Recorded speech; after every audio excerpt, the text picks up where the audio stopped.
जय हिंद फ्रेंड्स, कैसे हैं आप सभी। उम्मीद करता हूँ आप सभी लोग बहुत अच्छे होंगे और आप लोग की प्रिपरेशंस बहुत अच्छी चल रही होंगी।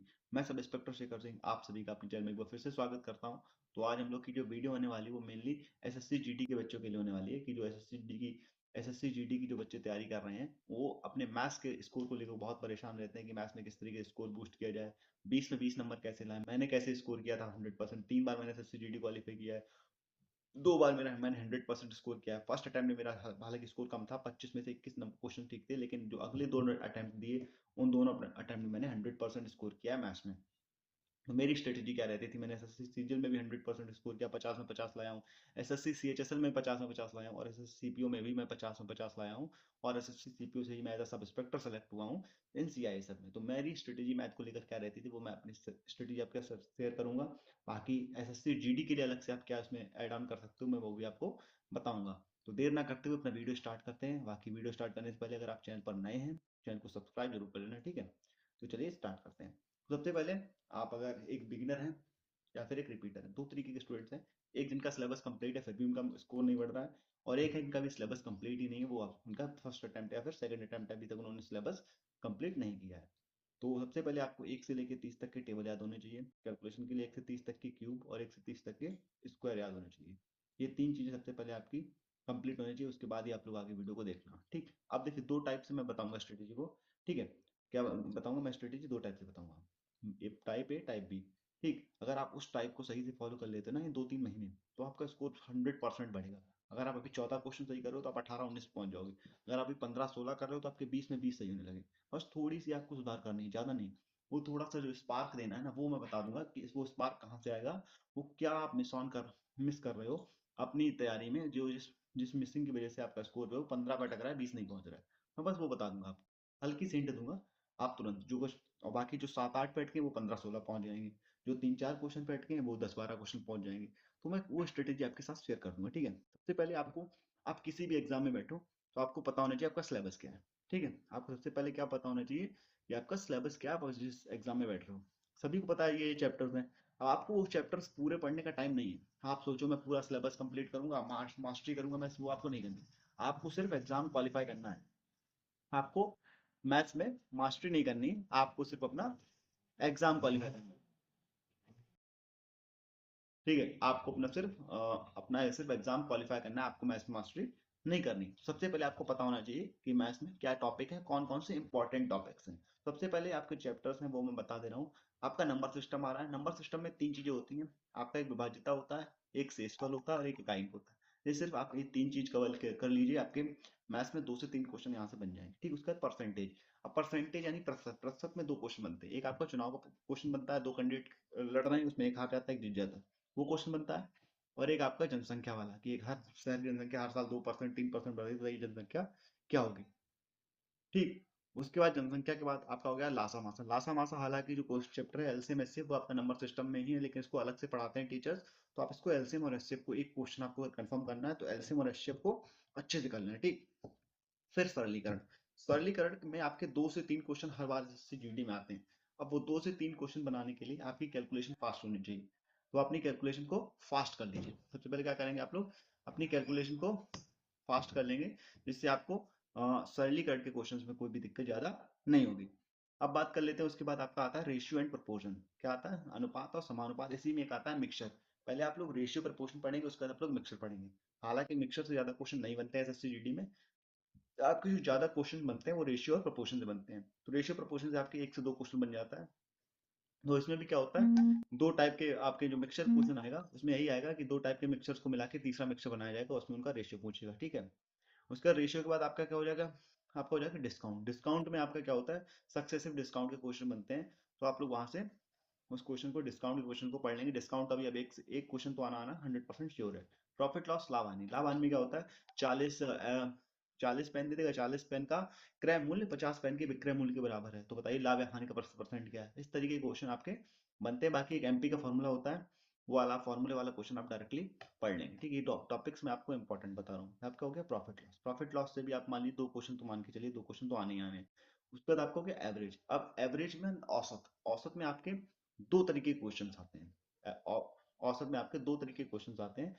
एक क्वेश्चन आता है आपका, मान लीजिए 13 पारी में किसी बल्लेबाज का औसत 10 10 का है, 24 पारी में उसने कुछ रन बनाए जिससे उसका औसत 12 हो गया। तो बताइए 24 पारी में उसने कितने रन बनाए।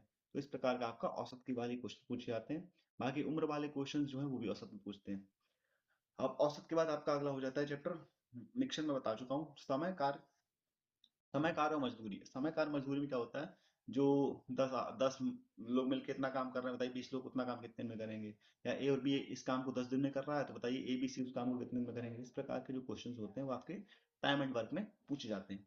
उसके बाद आपका हो गया एस आई सी आई। अब एस आई में क्या होता है, आपका इंस्टॉलमेंट का क्वेश्चन, यानी जो किस्त वाला क्वेश्चन आता है, मासिक किस्त वो पूछते हैं।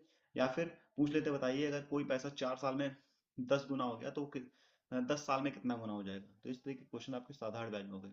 बाकी आपका कंपाउंड इंटरेस्ट यानी चक्रवृद्धि ब्याज में आपका क्वेश्चन पूछता है डिफरेंस के ऊपर। 2 साल का सीआई और एसआई का डिफरेंस, 3 साल का सीआई एसआई का डिफरेंस, ये क्वेश्चन आपसे पूछ लेगा। ठीक।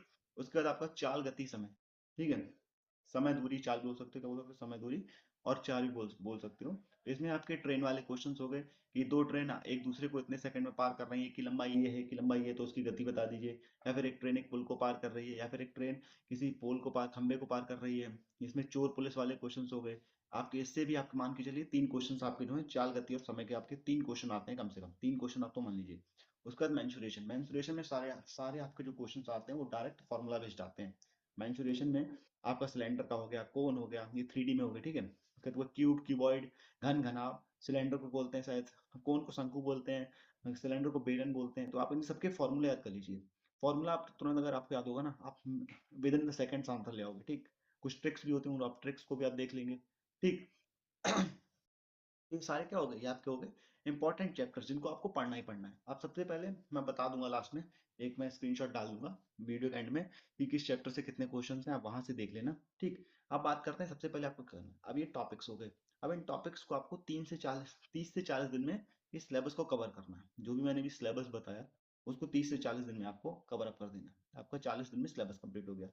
अब मान लीजिए सिलेबस कंप्लीट करना है प्लस प्रैक्टिस भी करनी है। जैसे मान लीजिए मैंने स्टार्ट किया आज अपनी अपनी प्रिपरेशन आज स्टार्ट की, मैंने उठाया सबसे पहले नंबर सिस्टम। अब नंबर सिस्टम मैंने आज और कल में 2 दिन में नंबर सिस्टम के मैंने तीनों टॉपिक्स, आपका क्या हो गया, विभाज्यता का नियम, शेषफल और इकाई अंक, मैंने खत्म कर दिया। अब मैं जब तीसरे दिन अगला चैप्टर पढ़ने जाऊंगा ना, उससे पहले इसके 50 से 60 क्वेश्चन लगाऊंगा, इसको इधर कंप्लीट कर दूंगा।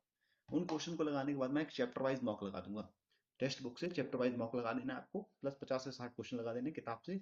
अब आपको किताब कौन सी लेनी है मैं वो बता दूंगा।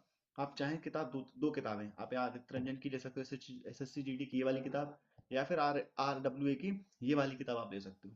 ठीक। तो ये तो हो गई किताब। अब उसके बाद मान लीजिए आपने क्या किया, नंबर सिस्टम चैप्टर पढ़ा यूट्यूब से, उसके 50 क्वेश्चन प्रैक्टिस किए, प्लस उसका चैप्टर वाइज मॉक लगा दिया। आपका नंबर सिस्टम कंप्लीट। फिर आप अगला चैप्टर पढ़ जाइए। इस प्रकार आपको 30 से 40 दिन के अंदर ये सारे चैप्टर कंप्लीट कर लेने हैं। अब आप ये 40 दिन निकल गए। अब आपके पास लास्ट में 1 महीना बचेगा। उस 1 महीने में आपको जो मैंने किताबें बताई हैं, आर डब्ल्यू या फिर आप आदित्य रंजन किसी भी की किताब से प्रैक्टिस कर सकते हो। उस किताब को उठाइए 1 महीने में, लगातार उसको लगाए 2 से 3 बार 1 महीने में आपको किताब लगा देनी। जब आप ये सारे टॉपिक्स पढ़ लोगे, वो आराम से आप 2 से 3 बार उस किताब को लगा लोगे। वो किताब आप बिल्कुल लगा दीजिए, वो सारे क्वेश्चन आपके टिप्स पे हो जाएंगे।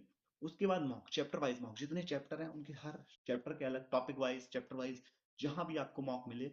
टेक्स्ट बुक पे मिल रहा है टेक्स्ट बुक पे लगा दीजिए। आर डब्ल्यू पे संडे को मौका आता है वो लगा दीजिए। आखिरी क्या 1 महीने का मैं शेड्यूल बता रहा हूँ, उस 1 महीने में आपको लगातार प्रैक्टिस और मौका खेल खेलना है। ठीक। 30-40 दिन में क्या हो जाएगा, आपका सिलेबस कंप्लीट हो जाएगा। फिर उसके बाद आप सेल्फ प्रैक्टिस करेंगे, किससे, किताब से करेंगे। या तो आप आर डब्ल्यू की किताब ले सकते हो, या फिर आदित्य रंजन की जो मैंने किताब बताई वो ले सकते हो।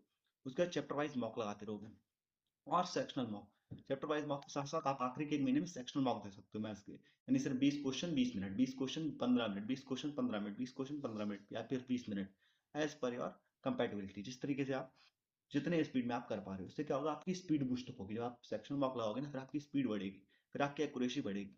तो इस प्रकार से आप लोग क्या कर सकते हो, अपनी स्ट्रेटेजी जो अपना है वो स्कोर को 100% आप लोग इम्प्रूव कर सकते हो। आप लोग ये करके देखिए। बाकी जिनका सिलेबस कंप्लीट है उनको क्या करना है, तो अगर आपका सिलेबस कंप्लीट है, अब आपको कुछ नहीं करना, आपके सिलेबस कंप्लीट है, आपके नोट्स बने हुए रखे हैं। सबसे पहले उन नोट्स को उठाइए, 1 हफ्ते का टाइम लीजिए, आज से 7 दिन, आज मंडे है, नेक्स्ट मंडे तक वो सारे नोट्स अपने रिवाइज कर दीजिए। जितने भी आपने नोट्स बनाए उन सभी को रिवाइज कर दीजिए। चैप्टर वाइज सभी के 30 क्वेश्चन या फिर 50 question as per your need. यानी अगर आपका मान लीजिए चक्रवर्ती ब्याज है या फिर साधारण ब्याज है आपका कमजोर है, तो उसके जो चैप्टर ज्यादा कमजोर है उसके ज्यादा क्वेश्चन लगा दीजिए, 50 क्वेश्चन लगा दीजिए नोट्स रिवाइज करके। जो चैप्टर कम कमजोर है उसके 40 क्वेश्चन लगा दीजिए। जैसे मुझे पता है मुझे प्रस्तुत अच्छे से आता है तो मैं प्रस्तुत के 40 क्वेश्चन लगाऊंगा। मुझे पता है मुझे साधारण नहीं आता, मैं उसके 100 क्वेश्चन लगा दूंगा। तो 7 से 10 दिन में आप अपने वीक चैप्टर्स कवर कर लीजिए। आप वीक, सॉरी फॉर थोड़ा बीच में डिस्टर्बेंस हो गया था। हाँ, तो मैं बात कर रहा था, मान लीजिए मुझे मेंसुरेशन पढ़ना है, मेंसुरेशन को मैंने चैप्टर वाइज मॉक दिया। अब मेंसुरेशन में मान लीजिए मैंने 15-20 क्वेश्चन अटेम्प्ट किए, 20 में से मेरे 17 क्वेश्चन सही हो गए, 3 क्वेश्चन गलत हुए। अब वो मैं 3 क्वेश्चन देखूंगा कि 3 क्वेश्चन क्यों गलत हुए।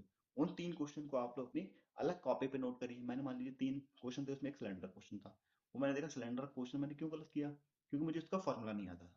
तो अब मैं तुरंत ही जाके उस फॉर्मूले पे बेस्ड 10 या 15 सवाल लगा दूंगा, मेरा वहां से एक क्वेश्चन कवर हो गया।